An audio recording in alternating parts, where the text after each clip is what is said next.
There's a huge misconception about feminine energy that it's all about being aesthetically pleasing, having the high heels, the soft life aesthetics, luxury lifestyle, everything except substance. But if your body is still wired for survival mode, no amount of designer, no first class trip, no power affirmation will make you feel safe. Because real safety isn't bought, it's embodied. It is in your body. Until your nervous system learns how to soften, until your womb becomes the sanctuary, a space where you nourish yourself with intention, instead of your body and mind being the battleground for proving, performing, and surviving. You will continue to attract chaos in love, in your finances, in your business, and in your body. This is why so many high-performing women feel secretly exhausted. They are emotionally undernourished. And it's not their fault. And if this is you, it is not your fault.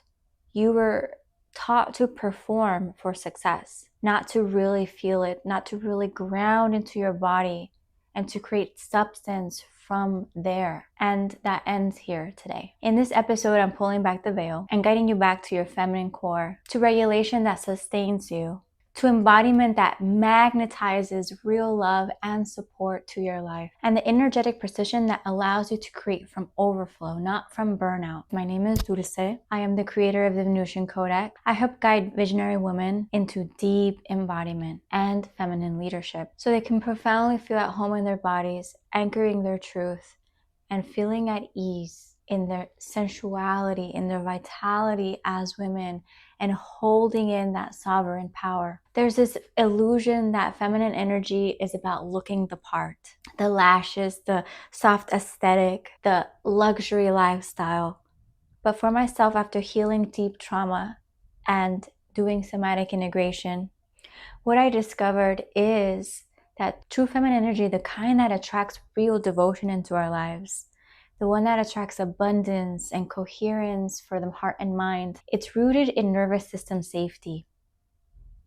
It's rooted in our ability to self-regulate in times of chaos. It's how your body holds itself when life gets really fast. It's not how soft you may look on the outside. It's how deeply you can trust. And what this looks like is learning to self-regulate when you're experiencing fight, flight, or fawn. That means learning how to regulate your nervous system and get out of survival mode. And honestly, mindset work sometimes just isn't enough. It doesn't always work for most women. Because if your body is still holding on to trauma, if you've been living in disconnection for several years, no affirmation will actually land in your body.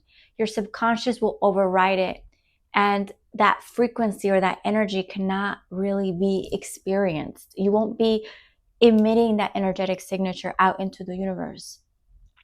And this is why women tend to self-sabotage, because we often idolize the external, what looks good, but it's not rooted in self-trust and embodied power or even grounded intuition. It's basically fantasy without the foundation. If women healed their attachment styles, we'd see way less women perpetuating oppression on themselves. Real magnetism starts in the body and not in the algorithm. And this is also one of the reasons why I truly believe that feminine energy is fueled by the dark feminine, primordial dark feminine energy. And oftentimes this energy is misunderstood. It's mysterious and it's the hidden aspect of us. It's that part of us that we tend to suppress or to keep away. We don't want people to notice it.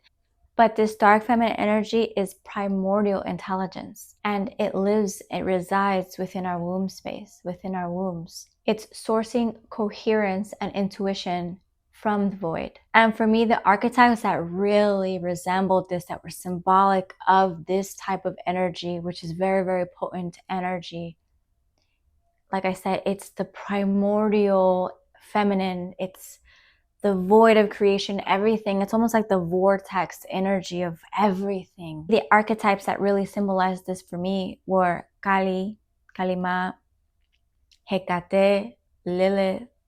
These goddesses are often depicted as scary or destructive, but they represent parts of us that Again, we've been taught how to hide. We suppress it. We don't want people to notice that we have this righteous rage within us. So when we first meet this part of ourselves, it can really show up as standing up for injustice. It's setting boundaries. It's saying no whenever someone was trying to control and manipulate you, rebelling against oppressive systems and tyranny.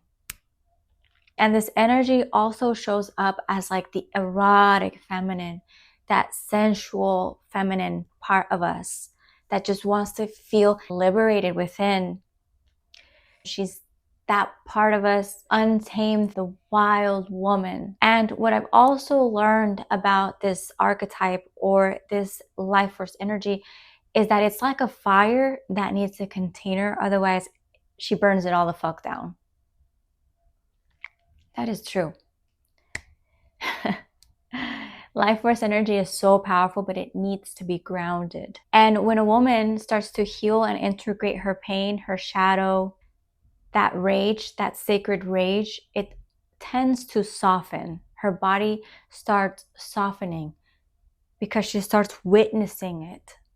She's no longer hiding from it. She's witnessing it. So she learns essentially how to spiral through those emotions. And she always comes back to her grounded center, to her heart, to her essence as a woman, as that energetic signature. And that is true emotional intelligence. That is true feminine power. Now, here's a hot take. Bear with me because this tends to trigger a lot of women, and it's actually gotten me the side eye in empowerment circles. A woman in her full embodiment is submissive.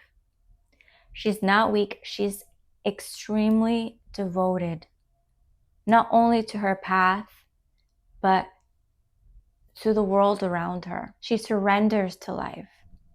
She trusts in timing. And she submits to conscious masculine leadership because this is how she receives. The art of receptivity is how you feel supported within. This goes beyond just performing independence, of thinking you could do everything on your own. And that is what it's like to not live in fear. Not fearing that your man will cheat, or that she doesn't have enough money, or that she doesn't have enough support. Because when she's rooted, she knows that safety begins with her. She understands that safety begins in her body. She sets the standard for how she wants to be treated, and the world responds to that. And honestly, when you live in this place of surrender and deep trust and wholeness and resourcefulness, you start seeing miracles all around you because you're literally becoming so radiant from within. So for me, it's never been, and I've never necessarily agreed with this whole decentering men ideology, because it's not about decentering men. It's about decentering from that desperate energy, that wanting to be saved by someone else, to wanting someone else to give you all of the ideas or the things that you should be doing. It's recentering yourself back into your heart, to your womb, and to your body. Because desperate energy will only attract more desperation, more chaos into your life. And honestly, it will also only attract emotionally unavailable relationships into your life. And this whole decentering men ideology, for me, it has this undertone of hyper independence. And that can subconsciously signal to your nervous system, to your body, that you don't need a man, that we don't need men. And what this does, it creates a resistance. It creates a block. It creates a wall. And often what that is, it's just rooted in a trauma response. Because this is the thing about trust. Trust ultimately starts within you. If you can't be accountable for your decisions that you make, for the partners that you choose, for the shadow, for your entitlement, what you're actually signaling to the universe is, I don't take myself seriously, so why should others? I don't commit.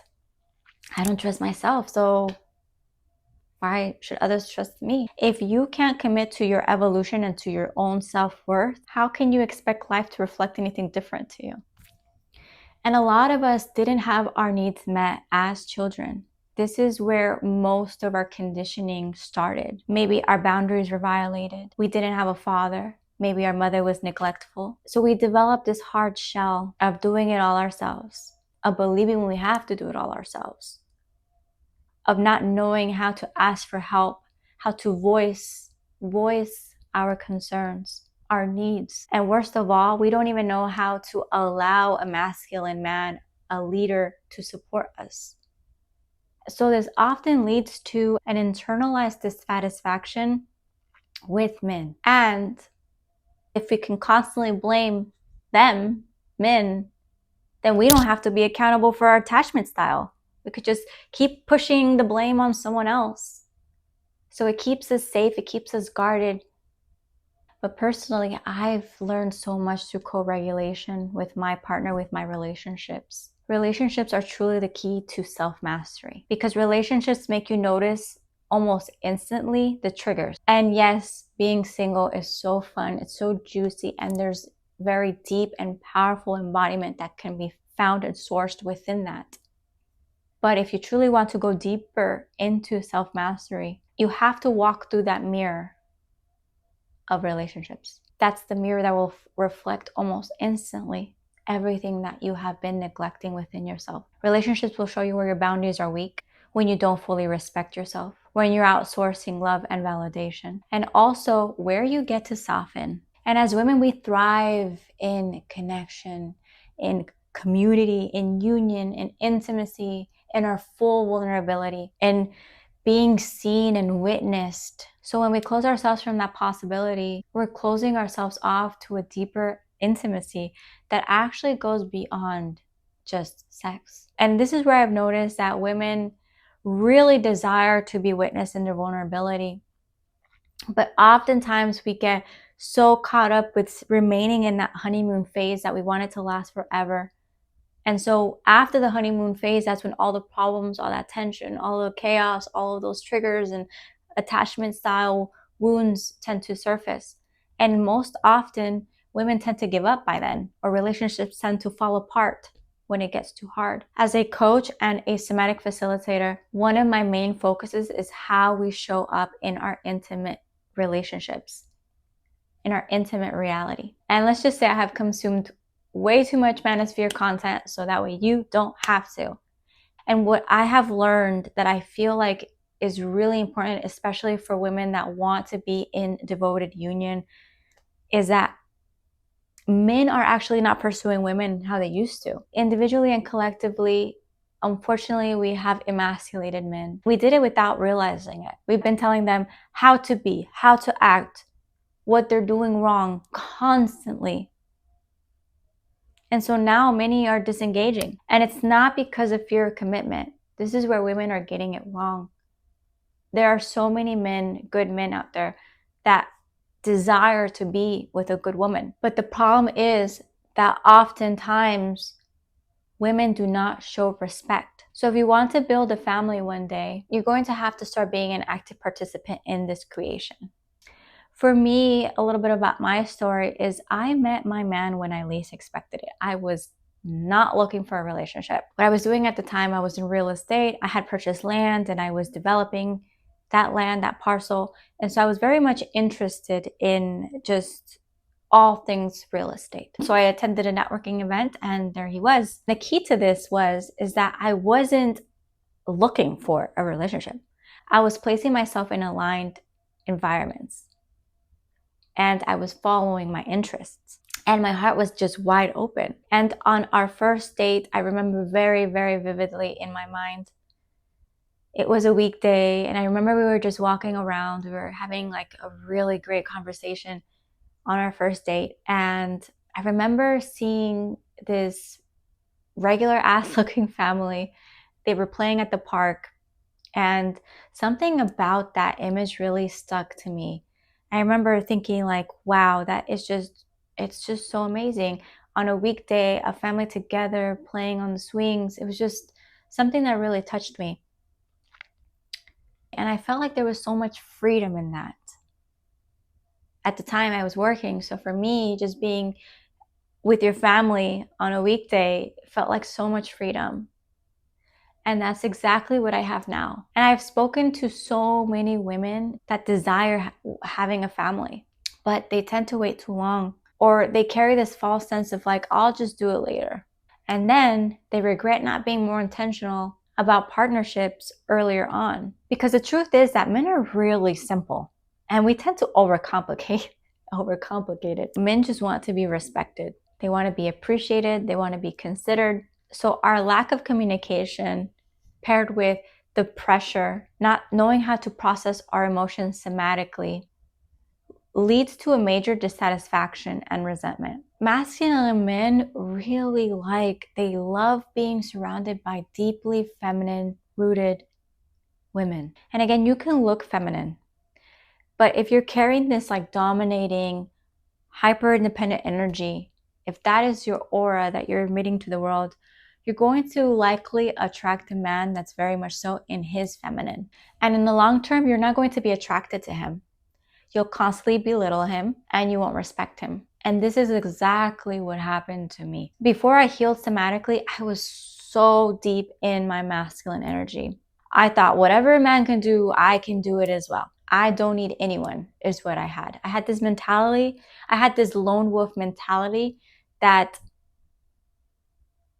if I wanted to do something, I knew I had to do it on my own. Like I was the one that would have to achieve it. And guess what? I attracted an unassertive, emotionally unstable man that always wanted to go 50-50. And I honestly felt like I had more emotional intelligence than him. And it really sucked because it brought out a lot of trauma within me. And I realized that it was me. It was me that needed to change. I could keep pointing the fingers, but it's true that when you point fingers, one always points back at you. So if you've landed here, it's not by accident. Something deep within you is aligning to your highest timeline, your fullest embodiment, your feminine power. If this video resonated with you, like this video. It lets me know to keep creating content like this. Subscribe for more Venusian Codex episodes and drop a comment below. What part of your feminine energy are you reclaiming right now? And if you're ready to go deeper into somatic work, into deep feminine embodiment, and the energetics that's required for deeper love and support, check out the description below for all my current offers or how to work with me. I'm so excited for you, and I will see you next time. Ciao.